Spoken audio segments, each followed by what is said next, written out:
Assalamualaikum warahmatullahi wabarakatuh. Perkenalkan, nama saya Sri Lestari Basuki, NIM 11720070074. Saya dari Prodi Pendidikan Fisika UIN Sunan Gunung Jati Bandung. Kali ini saya akan menjelaskan mengenai listrik dinamis, tapi lebih kepada subbab rangkaian seri dan paralelnya. Mari kita lihat, lebih sambung saja kepada pemaparan materinya. Dalam pemaparan materi ini sebelum ke materi saya akan menjelaskan mengenai kompetensi inti dan kompetensi dasar, indikator pencapaian kompetensi, materi berupa rangkaian seri dan paralelnya, juga simulasi mengenai rangkaian seri dan paralel karena supaya lebih paham gitu ya mengenai arus yang mengalir pada rangkaian. Nah, sebelum ke pemaparan materi, saya akan memberitahukan terlebih dahulu mengenai kompetensi inti dan kompetensi dasar mengenai listrik dinamis. Nah, dalam kompetensi inti untuk mata pelajaran fisika, saya di sini mengambil kompetensi inti dan kompetensi inti 3 dan 4. Nah, kompetensi inti 3 ini berisikan tentang memahami, menerapkan, menganalisis, dan mengevaluasi pengetahuan faktual, konseptual, prosedural, dan metakognitif berdasarkan rasa ingin tahunya tentang ilmu pengetahuan teknologi, seni, budaya, dan humaniora dengan wawasan kemanusiaan, kebangsaan, kenegaraan, dan peradaban terkait penyebab fenomena dan kejadian, serta menerapkan pengetahuan prosedural pada bidang kajian yang spesifik sesuai dengan bakat dan minatnya untuk memecahkan masalah. Selain itu, selain kompetensi inti kognitifnya, ada juga kompetensi inti keterampilannya. Itu kompetensi inti 4, yaitu mengolah, menalar, menyaji, dan menciptakan dalam ranah konkret dan ranah abstrak terkait dengan pengembangan dari yang dipelajarinya di sekolah secara mandiri serta bertindak secara efektif dan kreatif dan mampu menggunakan metode sesuai kaidah keilmuan. Nah, karena saya menjelaskan mengenai listrik dinamis, maka kompetensi dasarnya itu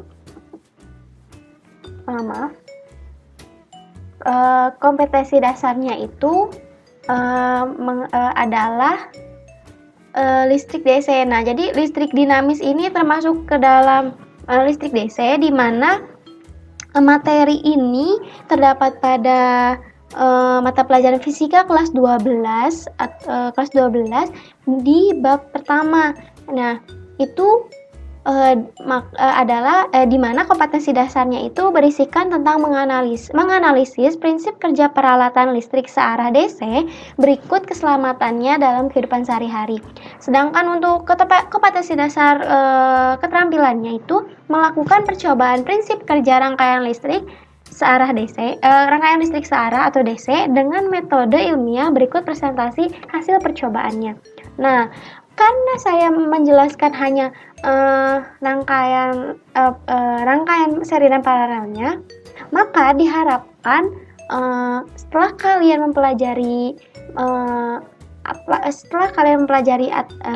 setelah saya memaparkan materi ini, kalian diharapkan mampu menganalisis jenis rangkaian listrik, mampu menghitung besaran-besaran pada rangkaian listrik menggunakan hukum Kirchhoff, mampu menghitung hambatan pada rangkaian, mampu menganalisis besar arus dan tegangan masing-masing resistor pada rangkaian, dan yang terakhir adalah mampu menganalisis energi listrik dan daya listrik pada rangkaian.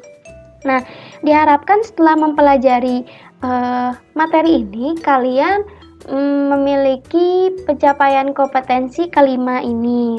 Nah, maka setelah ini saya akan menjelaskan mengenai materinya langsung ya. Nah, pada pemaparan kali ini saya akan menjelaskan mengenai rangkaian listrik paralel ya. Nah, pokok bahasan yang dibahas dalam pemaparan kali ini adalah yang pertama adalah hukum 1 Kirchhoff, rangkaian seri, rangkaian paralel, dan energi listrik dan daya listrik. Nah, untuk yang pertama nih, hukum 1 Kirchhoff. hukum 1 Kirchhoff ini apa sih?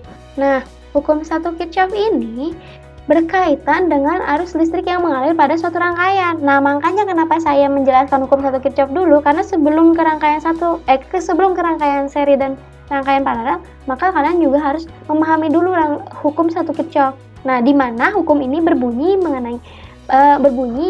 pada suatu titik cabang, jumlah kuat arus yang masuk pada titik percabangan arus masuk sama dengan kuat arus yang meninggalkan percabangan atau arus yang keluarnya. Sehingga jumlah arus pada satu titik percabangan sama dengan 0. Nah, misal nih, ada suatu rangkaian. Nah, di sini tuh ada I2, ada I1, I2, I3, dan I4 nih. Nah, dalam rangkaian ini nih, ada I1, I2, I3, dan I4. Nah, di mana nilai I2 ditambah I4 dikurangi dengan I1 dikurang I3 itu adalah nilainya 0. Atau bisa secara verbalnya, jumlah arus yang masuk percabangan sama dengan jumlah arus yang keluar percabangan. Nah, secara matematis dapat ditulis juga dengan jumlah arus yang masuk sama dengan jumlah arus yang keluar. Nah, kita lihat ya simulasinya. Nah, ini ada kedua arus yang masuk. Nah, nilainya itu akan sama dengan jumlah arus yang keluar. Nah, jadi I2 ditambah I4, I2 ditambah I4 sama dengan I1 ditambah I3. Nah, materi yang kedua yaitu adalah rangkaian seri. Materi yang kedua ini mengenai masuk ke rangkaian ya. Itu yang pertama, rangkaian seri. Rangkaian seri adalah rangkaian yang tidak memiliki percabangan. Dengan kata lain, rangkaian yang hanya memiliki satu jalan untuk tempat mengalirnya arus listrik. Kita bisa lihat di sini ada contoh rangkaian seri. Lihat di sini tidak ada percabangan kan? Jadi dari baterai langsung ke lampu A, ke lampu B, ke baterai lagi. Nah, tidak ada cabang. Itu yang dinamakan rangkaian seri. Nah, arus listrik dari baterai yang mengalir hanya pada satu jalan, yaitu arus yang mengalir ke lampu A.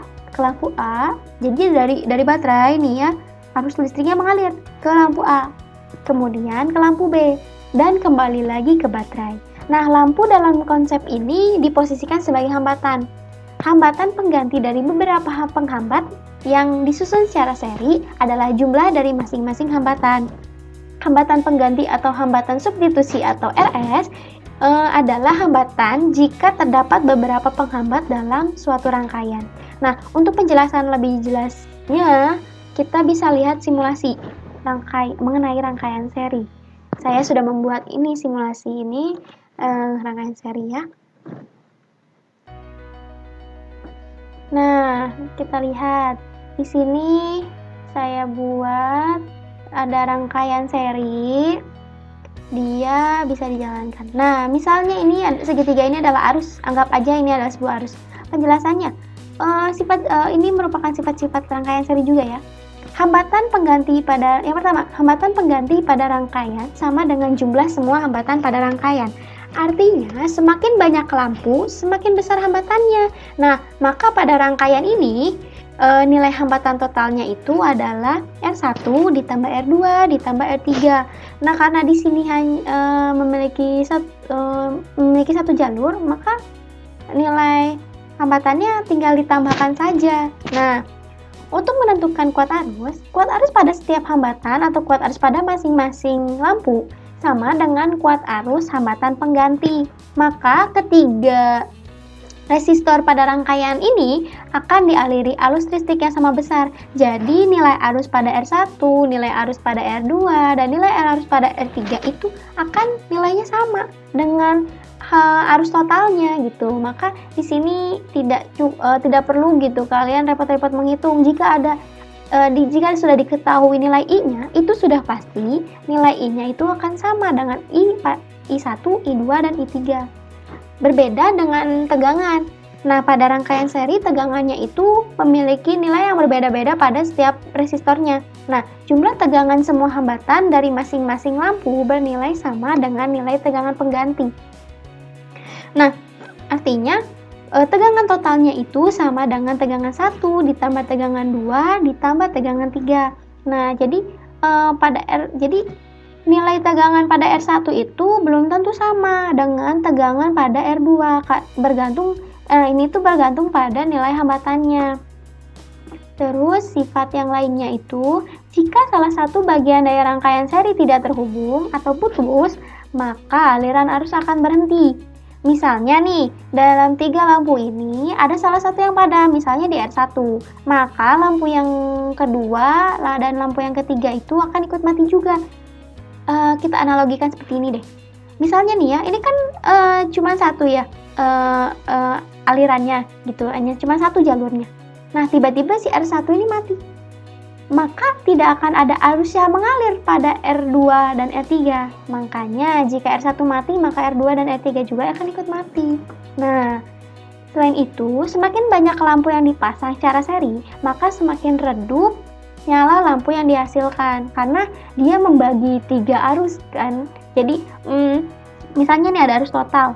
3 lampu ini itu, jadi arus total yang mengalir ini harus dibagi rata gitu, dengan harus dibagi-bagi gitu untuk R1, R2 dan R3, makanya dia nyala lampunya lebih redup.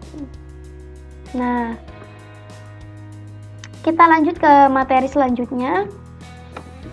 Materi yang selanjutnya itu adalah rangkaian paralel. Rangkaian paralel adalah jadi karena jika rangkaian seri itu hanya satu jalan untuk aliran arus listrik, berbeda dengan rangkaian paralel, arus listrik memiliki banyak jalan atau memiliki lebih dari satu titik percabangan. Lihat ya, di sini ada contoh rangkaian paralel. Kita lihat nih dari tegangan terus mengalir arus listrik. Nah, di sini kan ada titik percabangan ya. Kita buat jadi laser deh. Nah, ini ada titik percabangan, ada I1, I2, dan I3. Nah, di sini berarti kan ada cabang ya, ada yang ke atas, ada yang ke tengah, dan ada yang ke bawah. Nah, inilah yang disebut dengan rangkaian paralel. Jadi, rangkaian paralel itu ada titik cabangnya gitu, ada jalur yang lain. Nah, untuk simulasi pada rangkaian paralel, kita simulasi ya.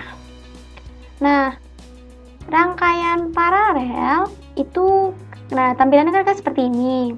Nah, kita lihat nih, apabila arus yang masuk, apabila arus mengalir, dia akan terbagi menjadi 3. Nah, jadi 3 begini, tidak 1 gitu. Penjelasannya sebelum ke arus ya, kita lihat dulu untuk hambatan. Nilai hambatan pengganti pada rangkaian paralel dapat dirumuskan menjadi 1 per Rp sama dengan 1 per R1 ditambah 1 per R2 ditambah 1 per R3. Jadi, untuk menentukan hambatan total pada rangkaian paralel itu 1 per hambatan totalnya sama dengan 1 per R1, 1 per R2, 1 per R3. Nah, untuk menentukan arusnya, kuat arus yang melalui hambatan pengganti sama dengan penjumlahan kuat arus yang melalui tiap-tiap hambatan atau lampu. Tadi sudah dijelaskan pada hukum Kirchhoff, di mana arus yang masuk akan sama dengan arus yang keluar. Tadi ya, yang I2 tambah I4 sama dengan I1 tambah I3. Nah, ini juga itu bisa berfungsi pada rangkaian paralel. Nah, di mana I1 ditambah I2 ditambah I3 itu sama dengan arus totalnya, sama dengan nilai arus totalnya. Nah, kita lihat ya di sini, apabila ada arus yang mengalir pada suatu rangkaian, dia akan terbagi menjadi 3 arus. Nah, ada I1, ada I2, dan ada I3. Makanya arus pada rangkaian paralel itu dijumlahkan nilainya. Nah, sedangkan untuk tegangan totalnya itu kebalikan dari rangkaian seri. Tegangan pada hambatan pengganti bernilai sama besar dengan tegangan pada tiap hambatan. Jadi, tegangan masing-masing pada hambatan itu nilainya sama. Jadi, V1 dengan V2 dan V3 dengan V totalnya itu bernilai sama. Nah, sifat lain dari rangkaian paralel, masing-masing cabang pada rangkaian paralel adalah rangkaian yang berdiri sendiri. Artinya, jika salah satu cabang kawat paralel putus, arus listrik yang terputus hanya pada rangkaian kawat tersebut saja. Rangkaian cabang yang lain tetap teraliri arus, artinya tetap menyala walaupun ada satu lampu atau cabang kawat yang putus. Misal nih, R1-nya itu mati, maka R2 dan R3-nya itu akan tetap nyala karena mereka memiliki jalurnya masing-masing, jalur yang masing-masing. Misalnya R1 mati nih, maka kan R2-nya harus akan tetap mengalir ya. Dan R3-nya juga dia akan tetap mengalir nih. Misalnya R1 dia berhenti. Nah, misalnya R1 berhenti. Nah, maka R2, R3-nya tetap jalan harusnya. Maka tidak akan mati lampu R2. Jika R1-nya mati, maka R2 dan R3-nya tidak akan mati. Nah, kelebihan lainnya pada rangkaian paralel itu nyala lampu yang dihasilkannya itu lebih terang dibandingkan lampu yang dipasang seri. Karena kan arusnya itu dia ini kan jadi dia kan terbagi 3 arusnya. Nah, jadi mereka memiliki arus yang berbeda-beda, nilai arus yang berbeda-beda, maka lampunya itu akan terang, tapi bergantung nilai hambatannya gitu. Jadi, tapi di sini maksudnya terang ini dibandingkan dengan rangkaian seri, dia nyala lampunya akan lebih terang gitu, lampu pada rangkaian paralel. Nah, lanjut ke materi selanjutnya, yaitu mengenai energi listrik dan daya listrik. Apa yang dimaksud dengan energi listrik?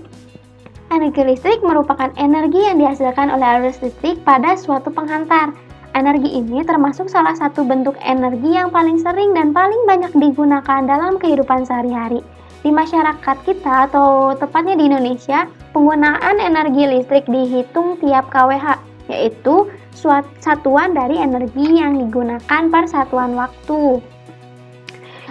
Secara matematis dapat ditulis dengan W sama dengan P kali I kali T, atau W sama dengan I kuadrat kali R kali T. Atau bisa juga ditulis dengan W sama dengan V kuadrat per R, di mana W sama dengan energi listrik dengan satuan joule, V tegangan listrik, I arus listrik, T waktu, dan R hambatan listrik. Sedangkan yang dimaksud dengan daya listrik, daya listrik itu adalah energi listrik tiap satuan waktu. Nah, bisa ditulis dengan persamaan matematis, maka nilai daya listrik ini kan P ya. Nah, tadi daya listrik didefinisikan sebagai energi listrik tiap satuan waktu. Energi listrik W-nya per T.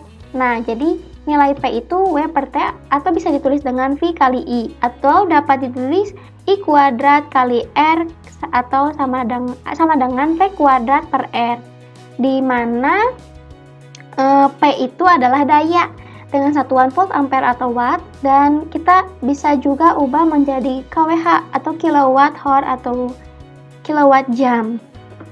Nah, sekian pemaparan mengenai rangkaian seri paralel. Saya sebagai penyusun PowerPoint mengucapkan terima kasih. Saya Sri Lestari Basuki, pamit undur diri. Mohon maaf apabila ada kesalahan. Terima kasih atas perhatiannya. Wassalamualaikum warahmatullahi wabarakatuh.